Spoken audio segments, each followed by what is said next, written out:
कल पूर्व के दिनों में जो जो गाथाओं में विरोधाभास दिखाई दे रहा था, वह विरोधाभास नहीं, इनमें परस्पर संगति है, ऐसा कल सिद्ध किया था। और एक सूत्र और मिलता है, उसमें कहा जे एगम नामे से बहुनामे, जे बहुनामे से एगम नामे। आचारांग सूत्र प्रथम स्कंद 3-4 का 129वां सूत्र है। यहां फिर सूत्रकार कहते हैं कि जो एक को नमा देता है, जो एक को खपा देता है, जो एक का क्षय कर देता है, वह बहुतों को खपा देता है, नमा देता है, क्षय कर देता है। और वह एक कौन? तो कहा वह दर्शन त्रिक। दूसरा कहा उसी के कारण से होने वाला अनंतानुबंधी क्रोध, अनंतानुबंधी मान, अनंतानुबंधी माया, अनंतानुबंधी लोभ। यदि इस अनंतानुबंधी कषाय को क्षीण कर देता है तो वह सर्व कर्मों को क्षीण कर देता है, ऐसा आचरांग सूत्रकार भी कह रहे हैं। और एक गाथा जिस पर कल चर्चा हुई थी कि यदि सेनापति या राजा भी शत्रु सेना के समक्ष समर्पण कर देते हैं तो सेना भी समर्पित हो जाती है। उसी प्रकार से मोहनी कर्म इन 8 कर्मों का राजा है। यदि मोहनी कर्म का क्षय कर दे तो अन्य कर्म भी क्षय को प्राप्त हो जाते हैं। जहां सेनापणसई एवं कम्माणी नस्तंती मोहनी जे खड़म गए, कि जैसे यह मोहनी कर्म यह सबसे अधिक घाती, घन घाती कर्म है।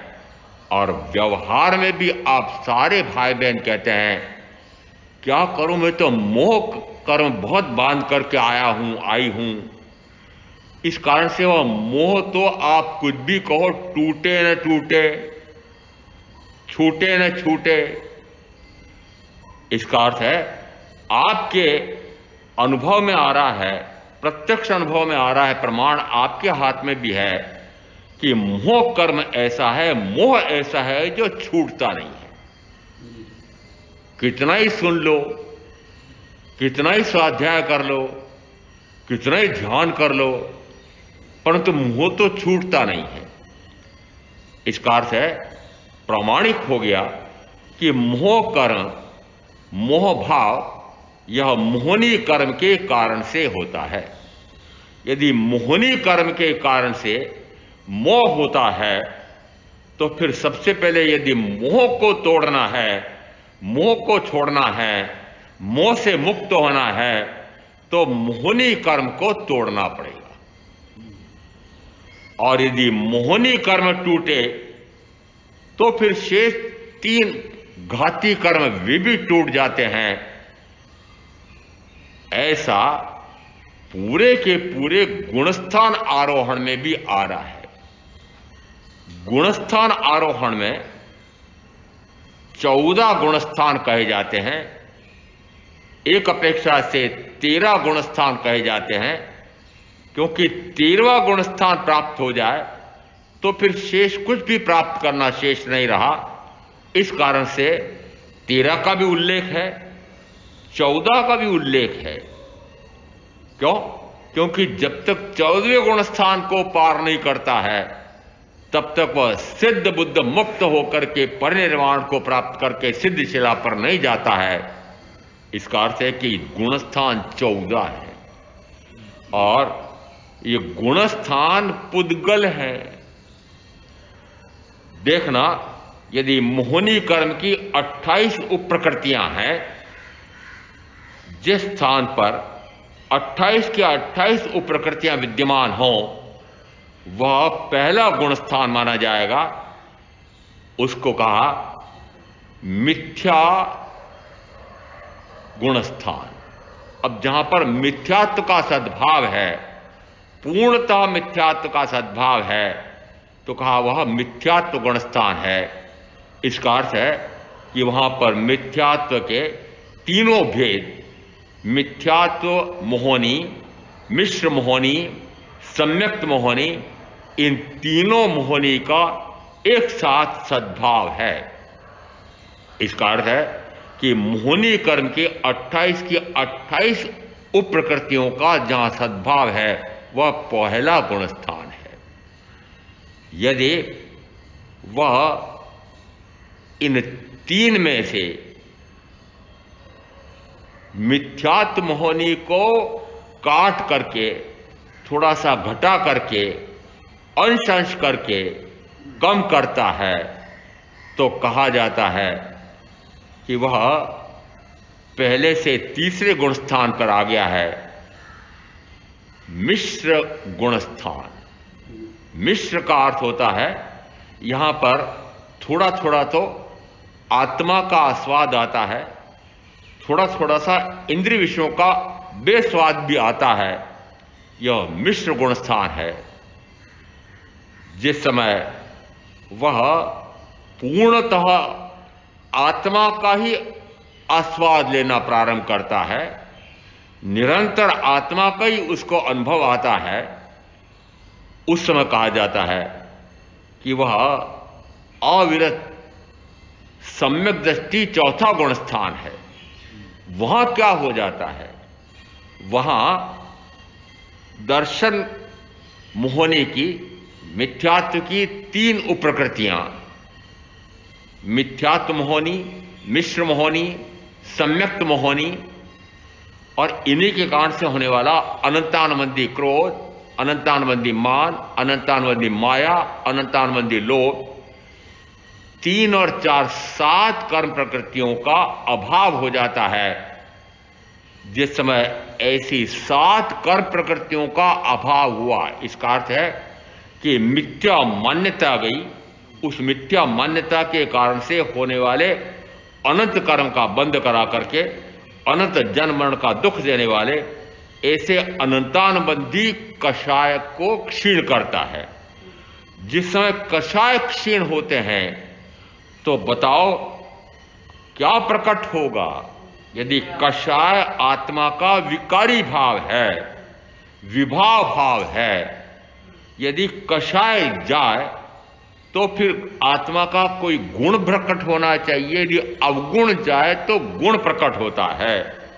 यदि कषाय नाम का अवगुण जाता है तो वीतरागता नाम का गुण प्रकट होता है। इसका अर्थ है कि इतनी वीतरागता प्रकट हो गई है। इसका अर्थ हुआ कि रागादि, क्रोधादि, मोहादि, रतियादि, हिंसादि, शुभाशुभ ऐसे विकार भाव उनका अभाव होता है। और विकार भाव में अंत में शब्द बोला हूं मैं, शुभाशुभ। शुभाशुभ एक शब्द है, संधि विच्छेद करो तो शुभ और अशुभ। इसका अर्थ है कि अशुभ भाव हिंसा से लगा करके मिथ्या दर्शन शल्य तक, शुभ भाव अन्न पुण्य से लगा करके नमस्कार पुण्य तक, इन 18 प्रकार के और 9 प्रकार के जो अशुभ भावों में या शुभ भावों में मन वचन काया की प्रवृत्ति चल रही थी, अब मन वचन काया की प्रवृत्ति उसमें रुक जाती है, तब कहा जाता है कि शुभाशुभ से निवृत्त हो जाता है। और शुभाशुभ से निवृत्त हुआ है तो मानना कि वह शुद्ध में रमण करता है। इसका अर्थ है कि शुद्ध स्वभाव प्रकट होता है, वीतराग स्वभाव प्रकट होता है। वीतरागता आत्मा का गुण है। 13वें गुण स्थानवर्ती केवल ज्ञानी परम वीतरागी कहलाते हैं।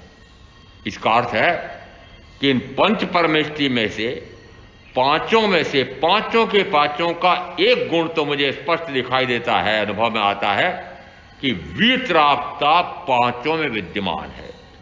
प्रथम और द्वितीय 2 पदवीधारी ऐसे हैं कि जिनको परम वीतरागता प्रकट हो गई है।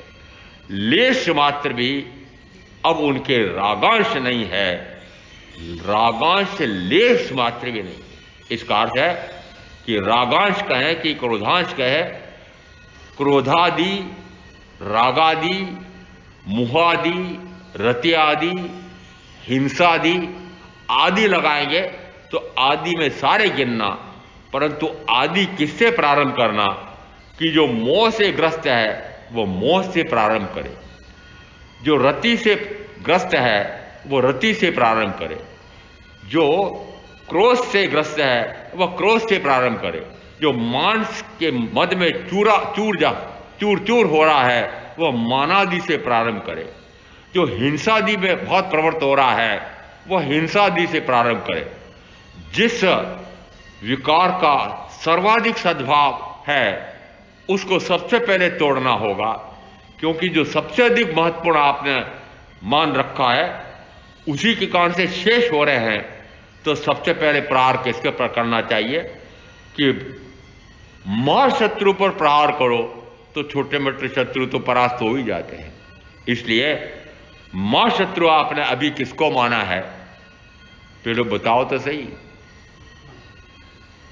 महाशत्रु आपने किसको माना है?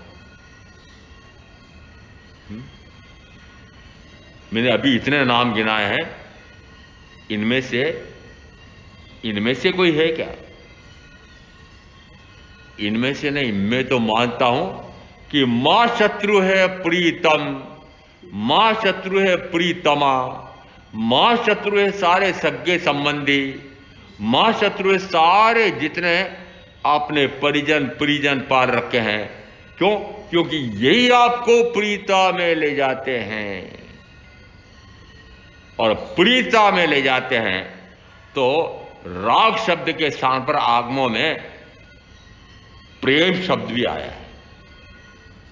पेज बंद चेव, देश बंद चेव, ऐसा स्थानांक सूत्र के दूसरे स्थान में आया है। इसका अर्थ है कि प्रेम, इसका अर्थ है कि प्रेम सबसे घातक है। तो प्रेम का भाव घातक है कि वो प्रेमी का घातक है? कोई तो उत्तर दे दो, कौन घातक है? बाह्य से जो आपको राग में ले जा रहा है, निश्चित मानना कि वही आपके लिए सर्व कर्म का बंद कराने वाला घातक महापातक महादुश्मन महाशत्रु माना क्या? यदि आपने माना है कि यही महाशत्रु है तो सबसे पहले प्रहार किस पर करेंगे?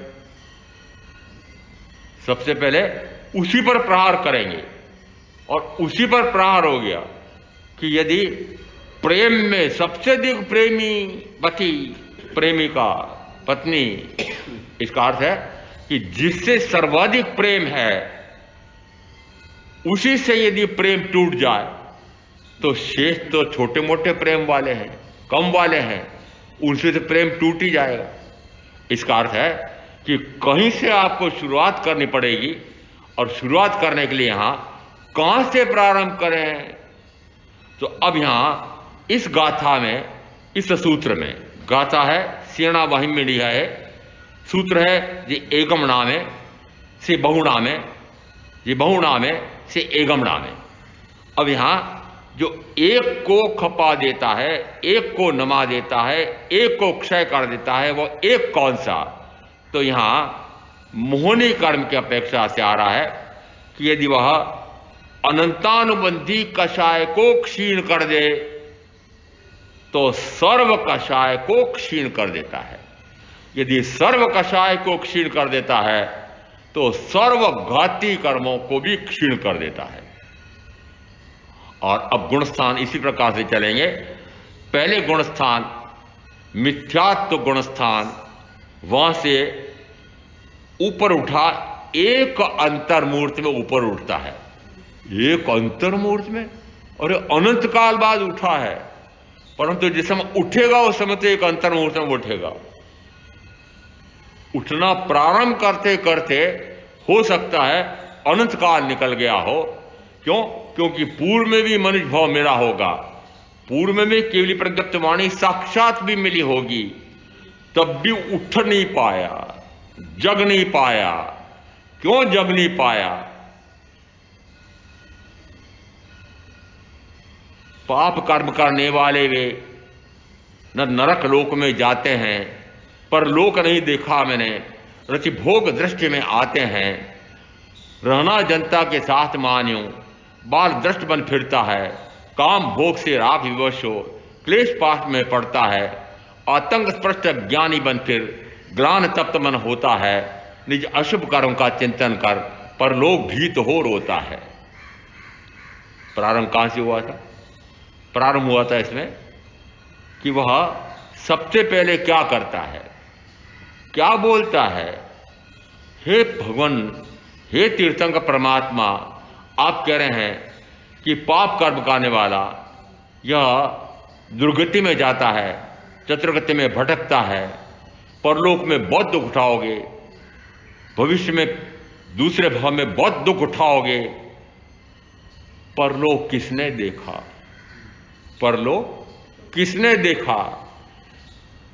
रतिभोग दृष्टि में आते हैं, रतिभोग दृष्टि में आते हैं। रतिभोग इसका अर्थ है कि रतिभोग मुझे अच्छे लग रहे हैं, मुझे तो ऐसे रतिभोग भोग भुगवाने वाले ऐसे परिजन परिजन रहना जनता के साथ। मुझे किसके साथ रहना है? मुझे तो जनता के साथ रहना है। रहना जनता के साथ मानियो, बाल दृष्ट बन फिरता है। काम भोग से राग विवश, काम भोग से राग विवश हो, राग के विवश होकर के, काम भोग के विवश होकर के काम भोग भोगता है। और काम भोग भोगते भोगते जिस समय आयुष का काल पूरे होने आता है, उस समय लगता है ओहो, आयुष का काल तो पूरा होने जा रहा है, मुझे निश्चित रूप से किसी न किसी भाव में तो जाना पड़ेगा। अब उसको वह भाव, अगला भाव कैसा होगा? अब वो तीर्थंकर की वाणी, सदगुरु की वाणी याद आती है।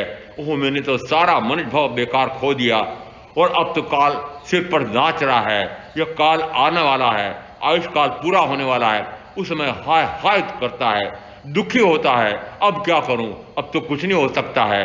ऐसा अंतिम समय में आयुष का काल जिस समय आ रहा हो, उस समय वह पछताना पड़े, आपको पछताना ना पड़े, इसलिए पहले से चेतावनी दे रहा हूं, पहले से चेतावनी दे रहा हूं। ये जो भी गाथा उत्तराधर्म सूत्र के आपको हिंदी में बताई है मैंने, वो सारी गाथा हैं। वो कहते हैं कि जिस समय तीर्थंकर परमात्मा की वाणी सुनने के लिए गया था, तो मैंने क्या कहा था? हस्तगति काम भोग, संदिग्ध भविष्य के भोग वहां।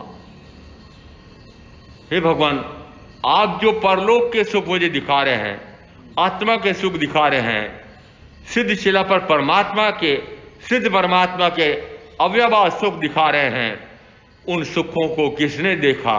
मेरे हाथ में जो 5 इंद्रियों के सुख हैं, मुझे साक्षात अनुभव में आ रहे हैं। आप मुझसे वह तो छुड़ाना चाहते हो, आप मुझसे वह तो छुड़ाना चाहते हो, जो हाथ में है वो तो छोड़ दूं, और फिर वो आत्मा का सुख मिले ना मिले। तो मैंने उस समय तीर्थंकर की वाणी जब सुनी थी, मैंने उन तीर्थंकर की वाणी पर विश्वास नहीं किया। यदि तीर्थंकर की वाणी पर विश्वास नहीं आया मुझे, तो अब आपसे मैं क्या अपेक्षा करूं? आप मेरे जैसे इस छद्मस्त ऐसे की वाणी का पर कहां पर विश्वास करोगे? आपको विश्वास नहीं आता है। मैं कहता हूं, ये तीर्थंकर परमात्मा की वाणी है, उस वाणी का मैंने साक्षात अनुभव किया है, वो वाणी परम सत्य है, ऐसा मैंने भी अनुभव किया है। इसलिए मैं जो बोल रहा हूं वो सत्य मानो कि वस्तुतः ये वाणी इस प्रकार की है, इस वाणी के दाता इस प्रकार के हैं, और मैं उसी प्रकार की वाणी का उद्घोष कर रहा हूं। मैंने अनुभव किया है कि जो उन्होंने स्वरूप बताया है, आत्मा का स्वरूप बताया है, शरीर का स्वरूप बताया है, मैंने दोनों के बीच में भेद का ज्ञान किया है, और मैंने आत्मा के स्वरूप का आनंद का अनुभव किया है। मैं प्रमाण दे रहा हूं कि उस वाणी के माध्यम से मुझे आत्मा के आनंद का अनुभव आया है। तब तो सुनो कि वास्तव में आत्मा के आनंद का अपरंपार आनंद है, उसका कोई पार नहीं है, कोई मुकाबला नहीं है। ऐसा अनुपम आनंद का आस्वाद लेने का मेरे पास स्वयं के पास गुण है। मैं क्यों 5 इंद्रियों के भोग, रसेंद्रिय के भोग के पीछे भाग रहा हूं? ऐसा जिस समय अंदर में वाक्का हो जाता है, उस समय वह फिर 5 इंद्रियों के भोगों के पीछे नहीं भागता है। इन 5 इंद्रियों के भोग भुगवाने वाले उन प्रेमियों के पीछे, उनके पीछे नहीं भागता है। फिर वह अपने आप के आनंद का अनुभव लेता है। जिस समय अपने आप के आनंद का अनुभव आता है, उस समय कहा जाता है वह चौथा गुण स्थान है। महाराज जी, आप केवली परमात्मा के गुणों की बात कर रहे हैं, केवली परमात्मा का जैसा ऐसा वर्णन कर रहे हैं आपसे, तो केवली पर मैंने कहा जो केवली परमात्मा का अनुभव होता है, जो सिद्ध परमात्मा का अनुभव होता है, वहां पर सर्वांश में सर्वदा इस प्रकार का अनुभव आता है। चौथे गुण स्थान पर कुछ काल के लिए अंश में अनुभव आता है। अनुभव वही है, दूज का चंद्रमा और पूर्णिमा के चंद्रमा में कोई अंतर नहीं है, प्रकाश में कोई अंतर नहीं है, मात्र प्रकाश की तरतमता में, कलाओं में अंतर है। जैसे जैसे दूज के बाद तीज, चौथ, पंचमी, ऐसे पूर्णिमा कर जाते जाते वह प्रकाश पूर्ण होता है। परंतु दूज को भी तो प्रकाश उतना ही वैसा ही था। जैसा प्रकाश पूर्णिमा का होता है, प्रकाश तो वैसा भी दूज को भी था। तो जो दूज का प्रकाश है वही पूर्णिमा का प्रकाश है। जो चौथे गुण स्थान पर आत्मा का आस्वाद आता है, वही आस्वाद सिद्ध परमात्मा को आता है, वही आस्वाद शरीरधारी अरिहंत परमात्मा को आता है। यदि शरीरधारी अरिहंत परमात्मा को वैसा अनुभव आ सकता है, तो मैं शरीरधारी, मुझे ऐसा अनुभव क्यों नहीं आ सकता है? वो अनुभव कब आता है? यदि प्रथमतः किसी के कहने से, माता पिता के कहने से, बड़ों के कहने से, उन्हें कहा अरे हम जैन कुल में जन्मे हैं, अरे बेटा तीर्थंकर महावीर की वाणी सदगुरु के माध्यम से सुनने का अवसर मिला है, तो सुन तो सही। ये वाणी अपूर्व है, ये वाणी दाता अपूर्व है, ये वाणी अपूर्व है, ये वाणी दाता अपूर्व है। इतना समझाया, इतना परिजनों ने समझाया, बड़ों ने समझाया, तो उसने कहा चलो एक बार ये कह रहे हैं तो मान लेता हूं, वाणी सुनने के लिए चला जाता हूं। ऐसे ही तीर्थंकर परमात्मा का जब समोषण लगता है तो बहुत सारी भीड़ की भीड़ चली जा रही है। देखा देखी बहुत सारे लोग चले जाते हैं, देखा देखी बहुत सारे लोग चले जाते हैं। चलो देख आते हैं। वास्तव में कहते हैं कि उनकी वाणी ऐसी है तो पता लग जाएगा सुन करके। जैसे सुनता है, सुन करके सुनते सुनते उसको आत्मा का अपूर्व आनंद का आस्वाद आता है। जिस समय अपूर्व आत्मिक आनंद का अनुभव आता है, उस समय उसको लगता है अरे यह आनंद किसकी वाणी से प्राप्त हुआ है? कि वो इनकी वाणी से प्राप्त हुआ है। तो जिस वाणी से प्राप्त होता है, उस वाणी को फिर अपूर्व वाणी मानता है, फिर उस वाणी दाता को अपूर्व वाणी दाता मानता है। इसका अर्थ है कि वाणी दाता अपूर्व है, वाणी दाता अपूर्व है। विश्वास नहीं आता है। विश्वास कब आता है? कि जिस समय उस वाणी को सुन करके अपने आप का आनंद का अनुभव आता है। जिस समय चौथे गुण स्थान पर अनुभव आता है, वह अनुभव इसी प्रकार का अनुभव है। जिस समय ऐसा अनुभव आता है, उस समय कहा जाता है कि वह चौथा अविरत सम्यक दृष्टि गुण स्थान है। अविरत आत्मा का अपूर्व आनंद आ रहा हो और वह विरत नहीं हो, ऐसा कैसा हो सकता है? कल सम्यक्त प्रकट करने के लिए या सम्यक्त प्रकट हो जाने के बाद जो 5 गुण प्रकट होने चाहिए, 5 बोल सिद्ध होने चाहिए, उन 5 बोलों में से उत्तराजन सूत्र के 29वें अध्ययन में पहला संवेग बोल आया था। संवेग बोल को प्राप्त जीव जिस समय आगे बढ़ता है, उस समय वह निर्वेद बोल में जाता है, निर्वेद को प्राप्त होता है।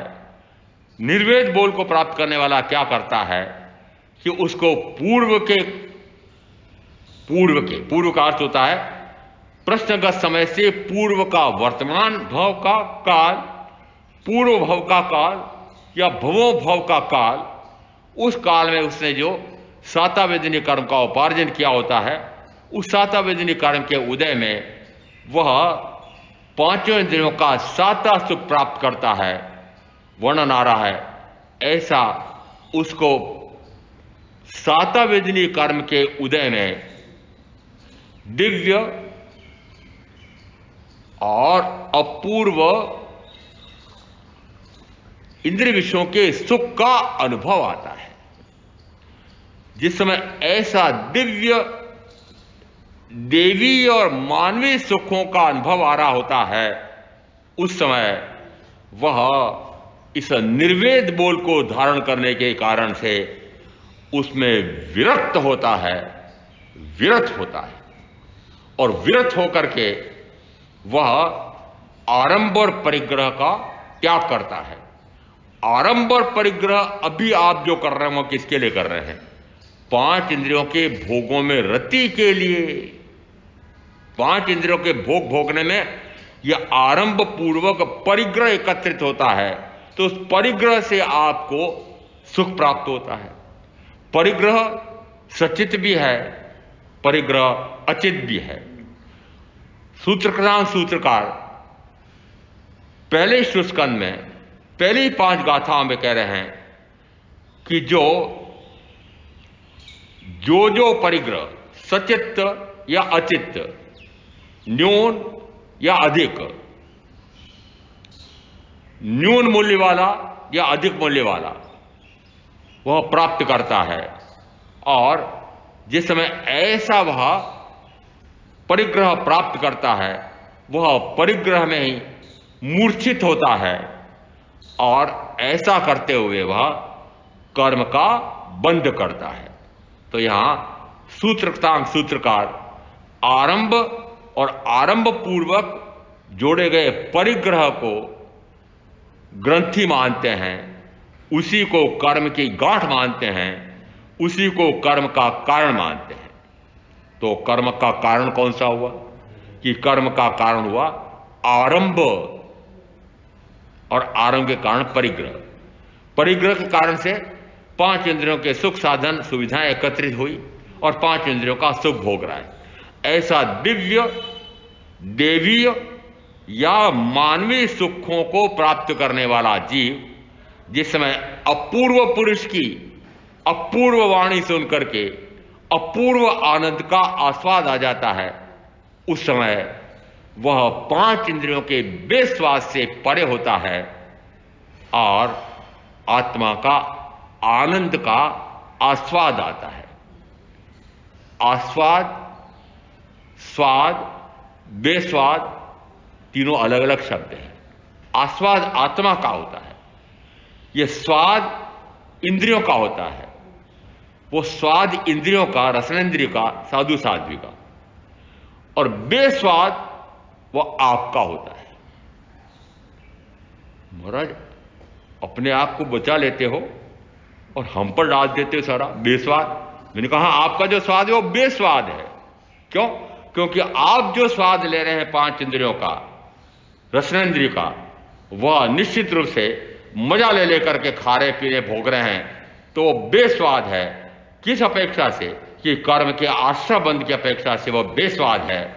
और मैं जो रसनेन्द्रिय का भोग कर रहा हूं वह स्वाद लेने के लिए नहीं, मात्र शरीर के पोषण के लिए, शरीर को टिकाए रखने के लिए, इसलिए उसको मैं कहता हूं वह स्वाद है। परंतु वह स्वाद क्यों कहा? वह मात्र स्वाद क्यों रह गया? वो बेस्वाद क्यों नहीं कहा गया? वो स्वादिष्ट क्यों नहीं कहा गया? कि इसलिए कि आत्मा के अपूर्व आनंद का आस्वाद आ रहा हो, उस समय रसनेन्द्रिय का स्वाद लेने का भाव नहीं आता है, परंतु शरीर को टिकाए रखना पड़ेगा। 6 कारण दिए हैं, इस कारण भोजन लेना पड़ता है, इसलिए भोजन लेता हूं। इसका अर्थ है कि जिस समय आत्मा के अपूर्व आनंद का आस्वाद आता है, उस समय निर्वेद बोल कहता है कि फिर वह 5 इंद्रियों के भोगों से विरक्त होता है, विरत होता है। यदि 5 इंद्रियों के भोग से ग्रस्त हो गया तो फिर कमाना क्यों? कमाना किसके लिए? फिर परिग्रह किसके लिए जोड़ना? उस समय वह फिर आरंभ परिग्रह का परित्याग करता है। आरंभ परिग्रह का परित्याग करके वह संसार मार्ग का त्याग करता है। संसार मार्ग कौन सा? कि चतुर्गति में भटकाने वाला संसार मार्ग। जो चतुर्गति में भटकाने वाला संसार मार्ग का मूल कौन सा? कि 5 इंद्रियों के विषयों के भोग में मजा। मजा तो सजा। 5 इंद्रियों के विषय भोगों में मजा। जिस समय इस प्रकार का मजा ले रहा था, केवली प्रज्ञप्त वाणी, अपूर्व वाणी, अपूर्व पुरुष, अपूर्व आनंद का स्वाद आता है, उस समय बेस्वाद 5 इंद्रियों का स्वाद बेस्वाद छूट जाता है। उस समय जब बेस्वाद छूट जाता है, उस समय कहा जाता है निर्वेद बोल सफल हुआ है। उस समय वह मोक्ष के मार्ग पर आरूढ़ हो जाता है। निर्वेद के बाद धर्म श्रद्धा दिया है, और धर्म श्रद्धा में आया कि वह फिर आगार धर्म का परित्याग करके अणगार धर्म को अंगीकार करता है, और समस्त प्रकार के शारीरिक और मानसिक दुखों का छेदन भेदन करके और असंग होकर अव्यवहार सुख को प्राप्त करता है। असंग, असंग का अर्थ क्या? कि जिन जिन संगी साथियों से आपने संग जोड़ रखा है, अब संग के स्थान पर असंग हो जा। संग के स्थान पर असंग हो जा। और असंग जो हो जाता है वह असंयोगी हो जाता है, और जो असंयोगी असंग हो जाता है वह अव्यवहार सुख को प्राप्त होता है। असंग किससे हो जा? तो कि यहां पर प्रथमतः कहीं न कहीं से प्रारंभ करना पड़ता है। तो अभी प्रारंभ कराया था मैंने कि जो जो आपने परिजन इकट्ठे कर रखे हैं, उससे आपको प्रीता हो रही है, प्रेम हो रहा है। इस कारण से सबसे पहले इन परिजनों से परे हट जाओ। परिजनों से परे हटते से ही परिजनों के प्रति होने वाला प्रेम, और प्रेम में बाधा देने वाला आ जाए तो उसके प्रति द्वेष। तो ये प्रेम और द्वेष, ये राग और द्वेष, इनका मूल कारण ये परिजन आरंभ परिग्रह इनसे निवृत्त हो जाता है। उस समय जिस समय इनसे निवृत्त हो जाता है, उस समय क्या करेगा? कि वह आगार धर्म का परित्याग करेगा।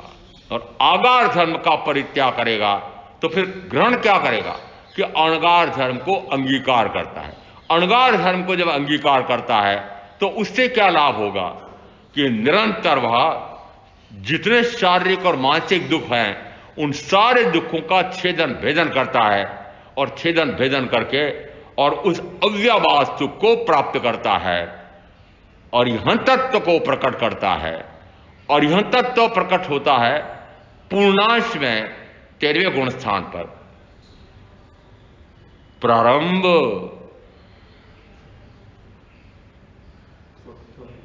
अरे कहीं ना कहीं से प्रारंभ तो होगा। पूर्णांश 13वें गुण स्थान पर है, तो गुणस्थान आरोहण में कहीं ना कहीं से प्रारंभ तो होगा। तो चौथे गुण स्थान पर वह पूर्णांश प्रारंभ होना शुरू होता है। पूर्णांश में 13वें गुण स्थान पर वह अव्यवहार सुख को प्राप्त करता है।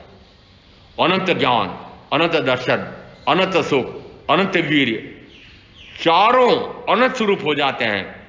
अनंत गुण आत्मा के प्रकट हो जाते हैं। 4 तो हम अपेक्षा से कहते हैं। 4 गुण को बाधा देने वाले, प्रथम 2 गुण को आवृत करने वाले ज्ञानावरणी दर्शनावरणी, 2 गुण को विकृत करने वाले मोहनी अंतराय। जिस समय ये 4 घाती कर्म क्षय को प्राप्त होते हैं, उस समय कहा जाता है वह तीनों प्रकार के संग से परे हो गया है। एक संग है शरीर आदि, दूसरा संग है शरीर आदि के कारण से होने वाले रागादि भाव कर्म। इसके कारण से तीसरा संग जुड़ा ज्ञानावरणादि द्रव्य कर्म। इसका अर्थ है कि 3 संग मेरे साथ वर्तमान में एक साथ है, अब इन 3 संग में से अभी दृढ़ श्रद्धा से फल आ रहा है कि वह आरंभ परिग्रह का परित्याग करता है। यदि आरंभ परिग्रह का परित्याग करता है तो परिग्रह में सच्चित और अचित्त दोनों आ गए। इसका अर्थ है कि वह आगार धर्म का परित्याग करके अणगार धर्म को जब अंगीकार करता है तो अणगार किसको कहा? 2 अर्थ आ रहे हैं। आगार का अर्थ होता है गर और आगार का अर्थ होता है अपवाद। मैंने जो व्रत लिए हैं प्रथम 5, उसमें कोई आगार नहीं है। छठा एक व्रत और लिया है जीवन पर्यंत के लिए, रात्रि भोजन का त्याग। कोई आगार नहीं है, छूट नहीं है, उसमें कोई छूट नहीं है। आप जिस समय व्रत लेते हैं उस समय क्या होता है? कोई पचकान लेते हैं उस समय क्या होता है? 10 प्रकार के अपवाद रखते हैं। उदाहरण देता हूं, महाराज चातुर्मास काल के लिए मेरे रात्रि भोजन के त्याग करा दो। उसमें 5 रात खुली रखना महाराज। ये 5 रात क्यों खुली रखना? महाराज कहीं देश विदेश में जाना पड़ जाए, कहीं प्रीति भोज में जाना पड़ जाए, कहीं रोग आ जाए, कोई बाधा आ जाए, तो 5 रात तो रखो। मैंने जो इस प्रकार से रात्रि भोजन का त्याग किया है, मैंने जो 5 महाव्रत ग्रहण किए हैं, कोई अपवाद रखा है, कोई छूट रखी है कि नहीं? छूट नहीं है। और यदि ये छूट नहीं है तो फिर मानो कि यह ऐसा नहीं है। और साथ में कहा कि हे संयमी जितेंद्री हो जा। समय सार सूत्रकार जिस समय वंदन करते हैं अरिहंत परमात्मा को, सिद्ध परमात्मा को, तो अरिहंत सिद्ध परमात्मा की स्तुति तो उन्होंने 3 प्रकार की स्तुतियां बताई हैं। प्रथम स्तुति बताई कि आपने 3 प्रकार के गुण प्रकट किए हैं। प्रथमतः कहा जितेंद्रियता, आप जितेंद्री हुए हैं। किनके लिए कहा? अरिहंत परमात्मा की स्तुति कर रहे हैं। वे जब सिद्ध हो जाते हैं तो उसमें सिद्ध परमात्मा की स्तुति आई है। तो पहली गाथा में समय सार सूत्रकार जिस समय स्तुति करते हैं तो स्तुति करते में यहां स्तुति सबसे पहले श्रेष्ठ स्तुति कौन सी होगी? तो श्रेष्ठ स्तुति यह भाव स्तुति होगी। और भाव स्तुति में जिसने जितेंद्रियता प्रकट की है वह आत्मा, ऐसी आत्मा को मैं वंदन नमस्कार करता हूं। यदि पहली स्तुति पूरी हुई है तो दूसरा भी गुण प्रकट होता ही होता है। और दूसरा होता है जित मोह, कि आपने मोह को जीता है। आपने मोह को जीता है। यदि आपने मोह को जीता है तो आप जित मोह हुए हैं। इसका अर्थ है कि जिस समय 7वें अप्रमस्त गुण स्थान तक जाता है वो जित मोह है। जिस समय वह मोह जिन, तीसरी स्तुति दी कि आप मोह जिन हैं। अब मोह जिन का क्या अर्थ हुआ? मोह जिन, जिन यानी जिनेश्वर या जिनेश्वर परमात्मा। तो जिनेश्वर परमात्मा, जिन या जिनेश्वर, अरिहंत, जिन, केवली। इसका अर्थ है कि तीनों एक समानार्थक मानना। अपेक्षा से तीनों के अलग अलग अर्थ होते हैं, परंतु फिर भी तीनों को एक मान करके या आप अब क्या हो गए हैं? मोह जिन, आपने मोह पर विजय प्राप्त करते करते पूर्णतः मोह पर विजय प्राप्त कर ली है। यहां पर फिर सिद्ध हो रहा है कि मोह पर विजय प्राप्त हो जाए तो अन्य विकारी भावों पर भी विजय प्राप्त हो जाती है। मोहनी कर्म पर विजय प्राप्त हो जाए, मोहनी कर्म का छेदन भेदन हो जाए तो अन्य घाती कर्म का भी छेदन भेदन हो जाता है। इसलिए ये एगम नामे से बहु नामे जी बहुनामे से एगम नामे, तो यहाँ आ रहा है कि सबसे पहले इस अनंतानुबंधी कषाय को तोड़ो। फिर जहाँ आ रहा है सेना वही मेड़े है जा सेना पणसई एवं कमानी रस्तंती मोहन इज्जे खनम गए, तो यहाँ इस गाथा में आ रहा है कि पहले मोह कराने वाले इस मोहनी कर्म को, इसको नष्ट करो। तो मोहनी कर्म यदि राजा नष्ट हो जाए तो फिर शेष सेना, ये ज्ञानावरणी, दर्शनावरणी, अंतराय, चार आघाती, ये सारी सेना भी परास्त हो सकती है। इस कारण से सूत्रकार कह रहे हैं यहाँ कि सबसे पहले घन घाती, सबसे अधिक मेरी आत्मा की हानि करने वाला यह मोह है, मोहनी कर्म के कारण से होता है। तो सबसे पहले मोह को तोड़ो, मोह को छोड़ो, और मोह छूटे तो मोहनी कर्म छूटे, तो शेष 3 कर्म भी, घाती कर्म भी छूटे। ऐसा तत्व का स्वरूप समझ करके मैं आप जो साधना करेंगे उनका अवश्य कल्याण होगा। ओम शांति। गुरुदेव क्या गया, चत्तारि मंगलम अरिहंता मंगलम सिद्धा मंगलम साहू मंगलम केवली पणत्त धम मंगलम। चत्तारि लघुत्तमा अरिहंता लघुत्तमा सिद्धा लघुत्तमा साहू लघुत्तमा केवली पणत्त धम लघुत्तमा। चत्तारि शरणपवज्जामि अरिहन्ते शरणपवज्जामि सिद्धे शरणपवज्जामि साहू शरणपवज्जामि केवली पणत्तम धम्मम शरणम पवज्जामि। 4 मंगलिक, 4 उत्तम, 4 शरणा, और शरणा नहीं कोई जो भव्य प्राणी याद रे तो अक्षय अमर पद होए।